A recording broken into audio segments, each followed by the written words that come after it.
बहुत तगड़ा चालान कटेगा तुम दोनों का।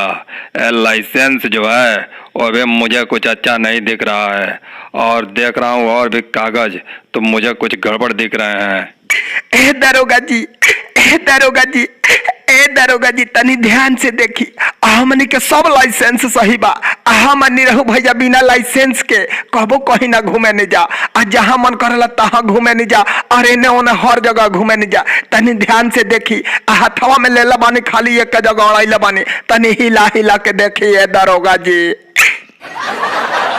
देख रहा हूँ बाबू, देख रहा हूँ, घबराओ नहीं, सही से मैं देख रहा हूँ।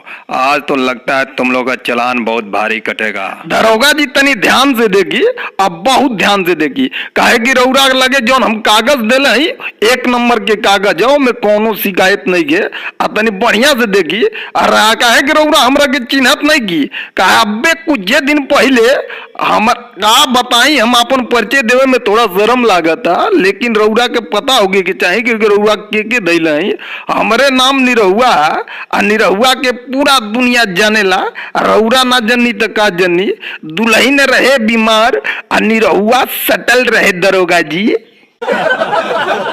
अच्छा, तो तुम्हें निरहुआ हो और तुम बाबू खेसारी लाल हो, तब तो चालान तो बहुत बढ़िया से मैं काटूंगा। अगर चालान से बचना है तो कुछ तो गाना सुनाना पड़ेगा खेसारी लाल। ए दरोगा जी, में घबराइले के कोनो बात नहीं था, हम गाना सुना देब, रउरा के बढ़िया बढ़िया गाना सुनाएब। ए निरहु भैया रउआ अब चुप हो जाई, दरोगा जी चालान रउआ मत काटे, रउरा के रउरा गोरे गिरतनी, रउरा पावे पड़तनी। ये दरोगा जी हमरा चालान देखी ना, रउआ मत काटे, रउआ कहतनी नु गाना सुनाओ के, हम बहुत बढ़िया गाना सुनाओ तनी, ध्यान से सुनिए दरोगा जी। सची सची जिया हमरो, सची सची जिया हमरो, काहे घबराता दरोगा जी हो, 4 दिन से हेले मेटे भुलाता दरोगा जी हो, 4 दिन से हेले मेटे भुलाता। अच्छा, तो कागज तो तुम लोग का चलो ठीक है, लेकिन हेलमेट नहीं है, ये तो मेरा ध्यान ही नहीं गया था। अब बताओ हेलमेट का चालान मैं काटूं कि ना काटूं? तुम दोनों का बिना हेलमेट का चालान जरूर कटेगा, तुम बच नहीं सकते हो निरहु और खेसारी। दरोगा जी रउरा पहले 2 मिनट गादूगी दा, पहले 2 मिनट गादी रुकी। खेसारी बाबू तुम्हारा ही गाना गौले के कौन जरूरत रहा दरोगा जी हो, 4 दिन से हेलमेट भूला था। मर्दे तू नहीं दरोगा जी कागज में लेपटाई रहे तले तू हेलमेट की याद दिला देला।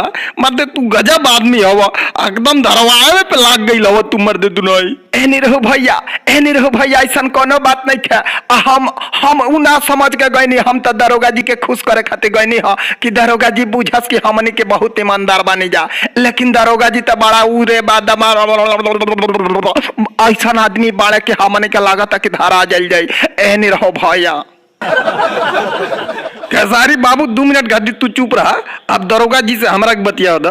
दरोगा जी रउरा कागज चेक कर लेली, हेलमेट हमारी लगे बा, और हेलमेट हमारी लगे हमारे घरे छूट गेला, गलती से छूट गईला, तेकरा खातिर हम क्षमा चाहतनी, रउरा हमरा के क्षमा करी, और हम कोशिश करब कि अगला बार ते हेलमेट आराम से लेके चलब। कागज पत्तर गाड़ी के तो हमार सब ठीक है, ए पर रउरा रियायत बरती दरोगा जी।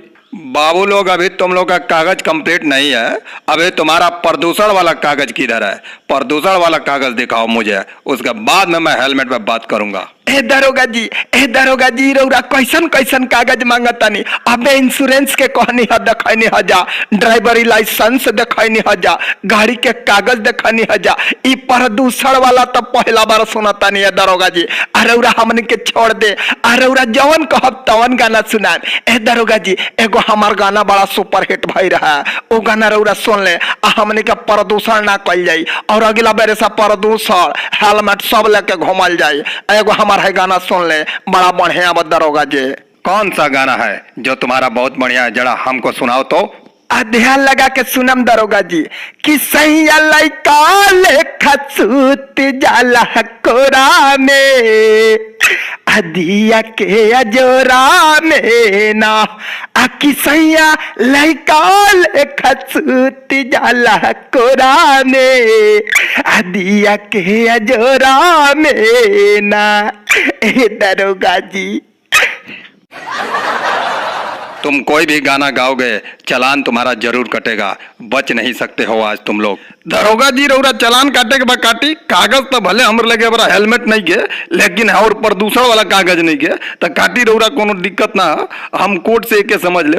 भाई लोग और जितना भी हमारे भाई लोग बाड़ा लो, जितना लोग देखत हो लो, सब लोग से विनती है कि घर से चला भले कागज छूट जाओ तो छूट जाओ, ओकर चालान कट जाई तो कोनो दिक्कत ना है। उ कोर्ट द्वारा ता लोग 15 दिन के समय मिलेला, जैसे से चालान कटेला तो कोर्ट में पेश करके आदमी आपन बचाव कर सकेला। लेकिन हेलमेट जरूर पहन के चलिए। हमनी के तो गलती कर दिल जा, हमनी के हेलमेट ना पहन ले जा, लेकिन तहा लोग घर से हेलमेट पहन के चलिए, काहे कि भगवान के चालान काटल ओमे कोनो बचाव ना हो सकेला, एजा तो बचाव हो सकता।